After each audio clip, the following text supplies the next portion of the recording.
up on this Wednesday edition of Newsline at noon, a UN committee passes a resolution condemning North Korea for human rights abuses and calling for the prosecution of its leaders at the International Criminal Court.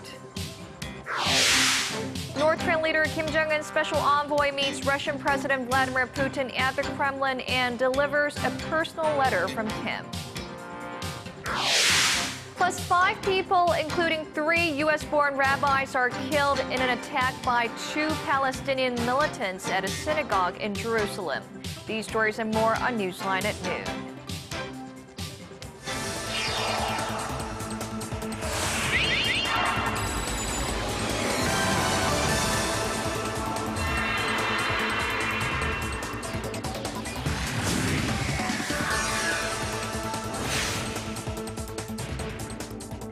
It's noon Wednesday, November 19th here in Korea. Thanks for tuning in. Live from Seoul, I'm Eoh Jin-joo. It's very good to have you with us. I'm Mark Broome, and we start with the big news out of New York that a UN committee has voted in favor of pushing to ensure the perpetrators of crimes against humanity in North Korea face justice. The resolution now goes to a vote at a plenary UN assembly next month. Hwang Jie has the story.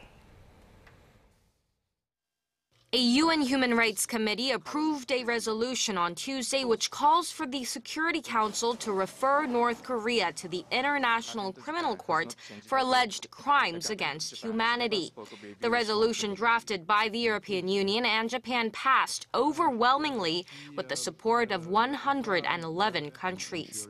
19 members opposed it and 55 abstained. The approval came despite last-minute protests by North Korea and its allies. Earlier in the day, Cuba proposed an amendment that would have deleted some lines in the resolution that says North Korean leader Kim Jong-un should face the ICC. The committee voted down that proposal. The original EU-Japan drafted resolution will now be put to a vote at a plenary UN assembly in the coming weeks, but while it mounts extra pressure on Pyongyang, it's unlikely to actually bring about any tangible results in the criminal court. Pundits say China and Russia, both veto-wielding permanent members of the Security Council, will almost certainly use their power to stop the North Korean leader being targeted by prosecutors. The 2 countries voted for the Cuban proposal while voting against the original one.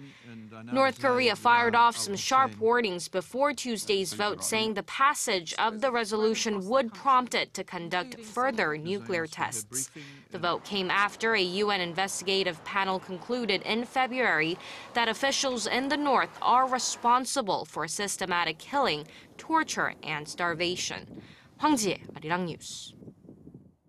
Now, detailed accounts from North Korean defectors who managed to flee the country give the rest of us a glimpse into the dire human rights conditions in the north. And it's important to remember that behind every story, there's a person and the family they had to leave behind. Our Connie Kim attended an event with some defectors to find out more about what their lives were like under one of the world's most repressive regimes. 두 살 난 딸도 그 인신매매로 중국에서 이렇게 이제 그 갈라져 가지고 팔렸고 지금 현재는 도망치고 싶은 생각이 정말 너무 엄청 많았고 막 자유롭게 살고 싶은 생각도 그때 당시 없지 않아 있었습니다. 네, 대한민국에 들어와서 북한이 어떤 나라이고 그토록 참혹하게 제가 어떤 생활을 살았는지 깨닫게 되었고. These 3 North Korean defectors say they're still somewhat fearful that North Korean agents may target them. But it's not stopping them from speaking out about their experiences, which they hope will raise awareness of what it's like to live in North Korea under the oppressive watch of the regime.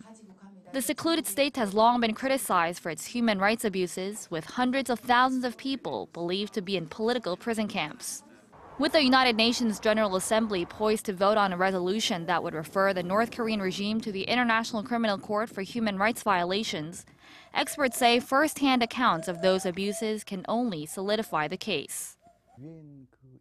The testimonies of the North Korean defectors are evidence of human rights violations in the North. Their stories help the international community to pressure the North to improve conditions. The defectors hope this is a first step in the long journey toward unification of the 2 Koreas. By coming out to the public and speaking out, I hope it leads to a unified Korea. I hope the day will come when we don't have to be separated, when we can have dinner together and drive to our relatives when we want to see them. Connie Kim, Arirang News.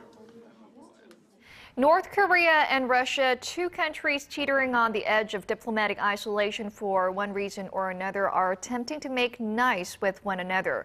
Looking to forge at least one friendly relationship on the international stage, Choi Ryong-hae, the special envoy for North Korean leader Kim Jong-un, held talks with Russian President Vladimir Putin in Moscow. Hwang Seung-hee has the details. North Korean leader Kim Jong-un's special envoy Choi Ryong-hae held an hour-long meeting with Russian President Vladimir Putin in Moscow on Tuesday. The Kremlin said Choi delivered a message from the young Kim, but provided no further details. Pundits say the possibility of arranging a summit between the two leaders could also be a part of Choi's mission. Russian Deputy Foreign Minister Sergei Ryabkov had told Russian news agency TASS that the outlook for denuclearization of the Korean peninsula would be the first subject taken up. Choi is being accompanied on his trip by North Korea's chief nuclear envoy Kim Kye-kwan. The North Korean delegation is scheduled to meet with Russian Foreign Minister Sergei Lavrov on Thursday before heading to the country's far eastern cities of Khabarovsk and Vladivostok to discuss trade and economic projects. North Korea is seeking further cooperation with Russia in the energy and agriculture sectors, while Moscow wants access to Pyongyang's natural resources worth an estimated $25 billion. This marks the third visit by a high-ranking North Korean official to Moscow this year. In October, Foreign Minister Lee Soo-young visited Russia for the first time in 4 years. Experts say these are part of Pyongyang's efforts to diversify its diplomatic partners as it finds itself on the outs with longtime ally China. Hwang Seung-hee, Arirang News. As part of an ongoing annual defense drill for the South Korean military, a large-scale amphibious landing exercise is being held off Korea's southeast coast this week. Kim Hyun-bin brings us the details. At the break of dawn, orders are given and amphibious assault landing vehicles infiltrate enemy territory. Marines hop off the tanks, secure a perimeter, and soon after, neutralize enemy firepower. Air-cushioned vehicles and transport crafts storm in with supplies and heavy arms, while the Korean-made K-1 tank provides fire support. This joint amphibious landing exercise is part of the annual Hoguk exercise, which began in 1996. This year's drill is the largest ever. Our Navy and Marines get realistic training through this exercise for operations that play a decisive role during war. The orders are given out 20 miles away from the Asia's largest transport ship, the Tokdo LPX. It is used as a command center, coordinating operations and giving orders to the people manning attack helicopters and armored vehicles. Over 1,400 Marines, 20 vessels, and other amphibious vehicles were involved in this year's exercise. Chief of Naval Operations, Admiral Hwang Gi-chul, emphasized the importance of the drill during a visit to the command center. Our military's core value dictates we conduct a powerful drill. Through that, we will be able to prevent enemy provocations and come out victorious. This year's 6-day exercise is aimed at enhancing the Korean military's amphibious landing capabilities and runs through Thursday. Kim Hyun-bin, Arirang News. Two new government bodies under the Prime Minister's office officially launched today. One will act as a control tower for emergency response and prevention, while the other will manage government personnel matters. Our Ji Myung-gil has the details. The Ministry of Public Safety and Security was born on Wednesday. With a staff of 10,000 people, it now acts as the government's control tower for safeguarding people and responding to national disasters and large-scale accidents. The Korea Coast Guard and the National Emergency Management Agency have been placed under its watch as two sub-level agencies. Former Navy Admiral Park In-young was tapped to lead the new safety ministry and awaits a confirmation hearing at the National Assembly, which is scheduled for early next month. The overhaul also sets up a new agency that will be in charge of managing government personnel. In addition to handling human resources of civil servants, it is tasked with leading reforms in Korea's bureaucratic structure. Lee Geun-myeon, a former CEO of Samsung Group who specialized in the field of personnel management for decades, was nominated to lead the agency. At Wednesday's inauguration ceremony, Prime Minister Chung Hong-won expressed hope that the two new government bodies will strengthen disaster prevention measures. The formation of the new bodies comes nearly 200 days after President Park Geun-hye promised government restructuring as a follow-up measure to April's Seoul ferry disaster, which left more than 300 people dead or missing. Kim Jong-un, Arirang News. Tumbling global oil prices and bumper harvests here in Korea have pushed producer prices to their lowest level since early 2011, and these figures played a big part in the central bank's decision to cut its inflation forecast for this year and the next. Our Song Ji-sun reports. Korea's producer prices slumped to their lowest point in nearly 4 years in October, due largely to tumbling crude oil prices and strong agricultural harvests. The Bank of Korea says its producer price index fell for the third consecutive month in October to 104.56, down 0.6% from a year earlier and its lowest level since January 2011.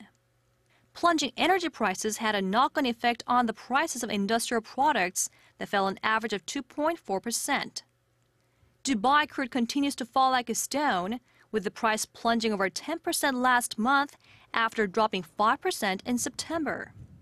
The weak global economic recovery is reducing demand for crude, but oil-producing nations in the Middle East are not cutting their output. But that's welcome news for drivers and air travelers, as gas and diesel prices in Korea fell an average of 15% from a year earlier. Agriculture and fisheries product prices also went down, thanks to strong harvests and good catches. Fruit and vegetable prices also tumbled 17% from the previous month. The falling prices have prompted Korea's central bank to slash its inflation outlook for this year by half a percentage point to 1.4%. It has also cut next year's outlook from 2.7 to 2.4%. Song Ji-sun, Arirang News. Korea's central bank governor has expressed concerns that a potential rise in the key interest rate next year could result in some households defaulting on their mortgage loans. Eoh Jin-joo added on Tuesday that households defaulting on their debts, however, is not something he nor the Bank of Korea has any control over.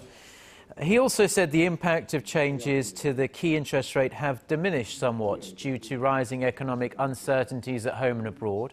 The key interest rate currently stands at 2%. That's a historic low, not seen since the height of the global financial crisis in 2009. On the weakening Japanese yen, the central bank governor said it was not desirable to implement monetary policies to try and counter the weak Japanese currency.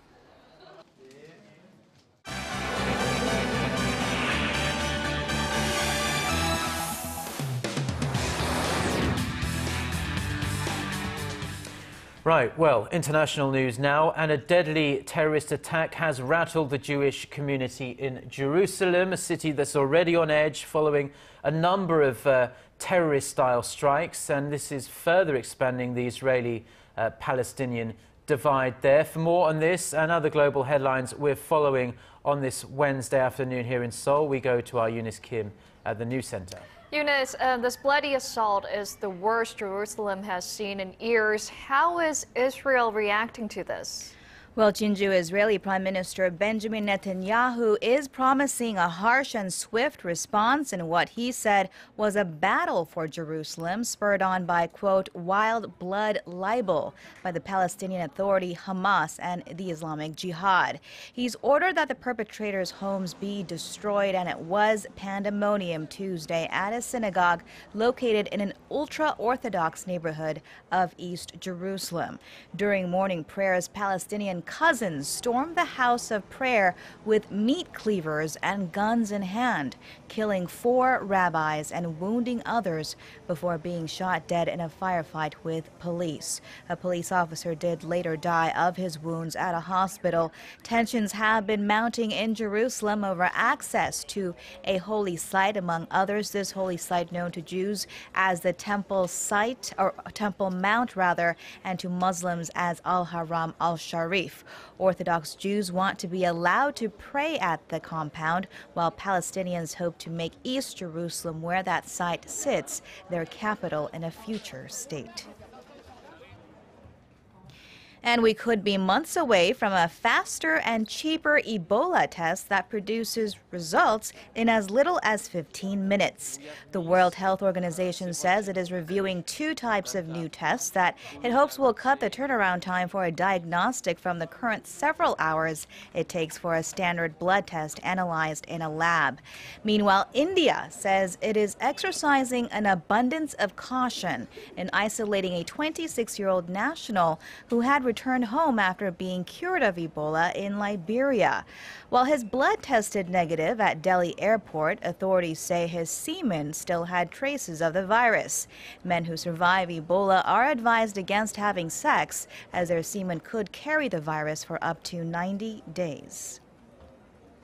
And long under heavy fire for alleged corruption, FIFA has turned the tables and filed a criminal complaint against unnamed individuals over the bidding race for the 2018 and 22 World Cups. The world governing body for football said in a statement there seemed to be, quote, isolated cases of international transfers of assets with connections to Switzerland that merit examination by authorities. The criminal complaint was filed to Switzerland's Attorney General on Tuesday. FIFA said it will submit all 430 pages of a recent confidential investigation by American prosecutor Michael Garcia. Russia and Qatar won the bidding contest for the 2018 and 2022 World Cups, respectively. Finally, infamous American serial killer Charles Manson is set to tie the knot to a woman 54 years his junior, after the couple was granted a marriage license earlier this month in Kings County, California. The 80-year-old is behind bars for murdering 7 people, including Hollywood actress Sharon Tate, who was pregnant at the time. His to-be wife, 26-year-old Afton Elaine Burton, who goes by the name Star, says they are planning a December wedding. Manson faces a life sentence and is eligible for parole in 2027.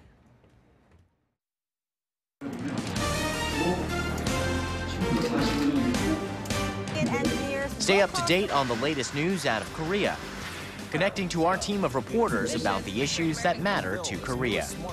On air, on your mobile, online. Find out more about Korea on NEWSLINE at Noon with Mark Broome and Eoh Jin-joo. I'm Eoh Jin-joo.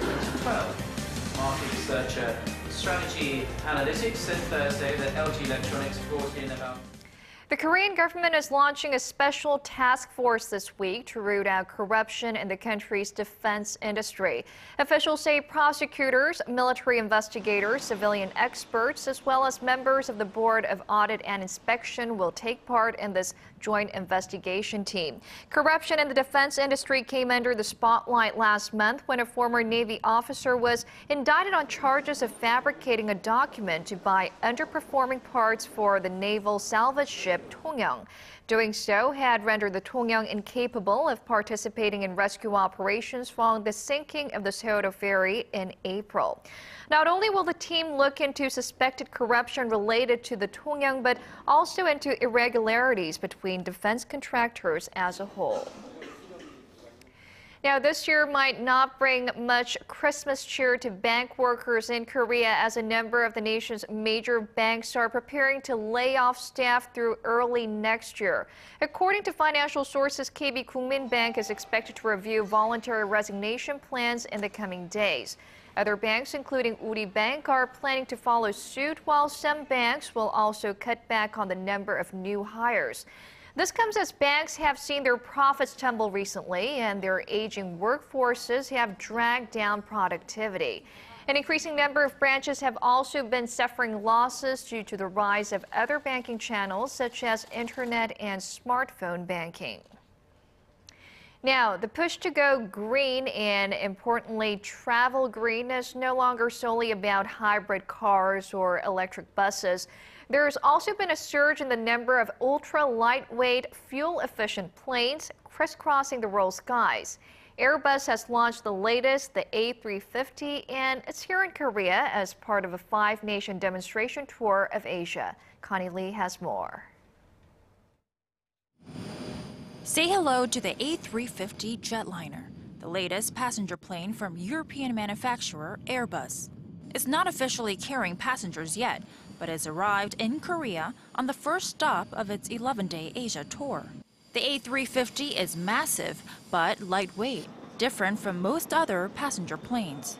It's an aircraft that brings together fantastic comfort for passengers, but also brings a lot of efficiency for airlines, saves a lot of fuel, it burns 25% less fuel, and it can carry 300 passengers for around 15,000 kilometers. The plane boasts impressive fuel efficiency. It uses less fuel because it's lightweight, thanks to its use of carbon fiber in place of steel.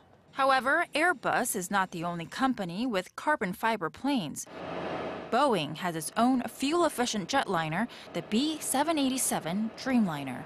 Smaller than the A350, this plane uses 20% less fuel than its non-carbon fiber counterparts. Passengers have been able to fly on the B787 since 2011, and Virgin Atlantic was the most recent company to order the B787 last month. Qatar Airways will give the Airbus A350 its first commercial flight in mid-December, and Korea's Asiana Airlines will put its own A350s into operation in 2017. Connie Lee, Arirang News. Trans fats have long been linked to all sorts of health problems such as heart disease and high cholesterol, and new research suggests it may in fact also impair memory. Researchers at the University of California, San Diego conducted a word memory test on around 700 young and middle-aged men and found that those who consumed the most trans fats remembered fewer words than those who ate the least. The doctor who led the study came to the conclusion that trans fats may help preserve food, but it has an opposite effect on people's memories. Now, dozens of digital content creators and professionals, as well as YouTube stars from across the globe, are in Seoul this week to exchange their big and bright ideas for expanding this already very lucrative industry. Our Park Ji-won reports.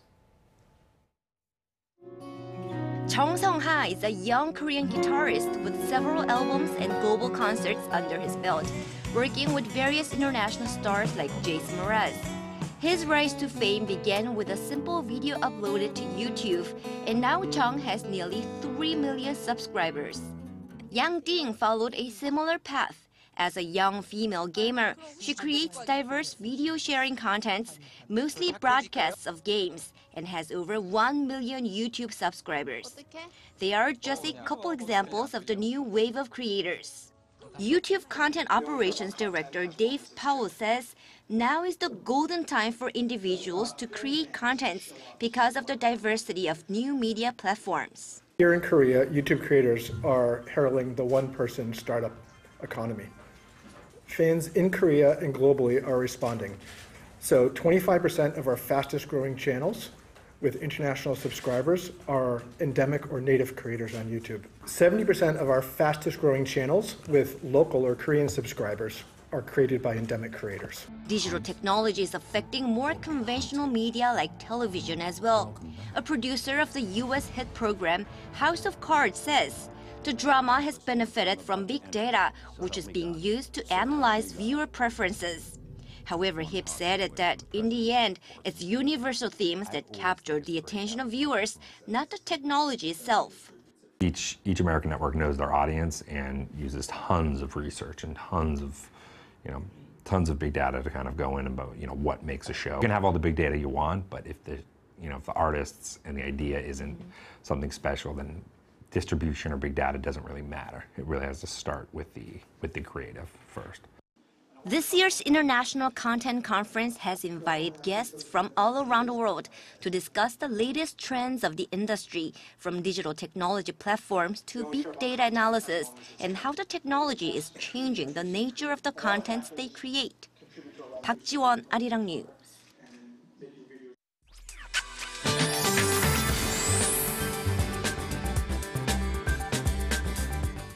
Well, what began as a winter-like morning should turn into a pleasant afternoon with highs in the low teens in many areas. And that means the big temperature gaps continue, so please take good care of yourself to avoid catching a cold. Well, it's still a bit dusty here in Seoul, or misty here in Seoul, not dusty, and that should gradually clear up, making way for a bright day featuring plenty of sunshine across the nation. And the daytime high in the capital will rise to 11, while Daegu and Gwangju both top out at 14, and Busan will climb into 15 this afternoon. And as for the other regions, Jeju Island and Daejeon will be getting up to 14 and 13 later on, and Dokdo should see a high of 11. But that's all for me today. Back to you, Mark and Jin-joo in the studio. Thank you very much, Jian, for the weather, and that does it for this edition of Newsline at Noon. Join us again at the same time on Thursday. Thank you for watching.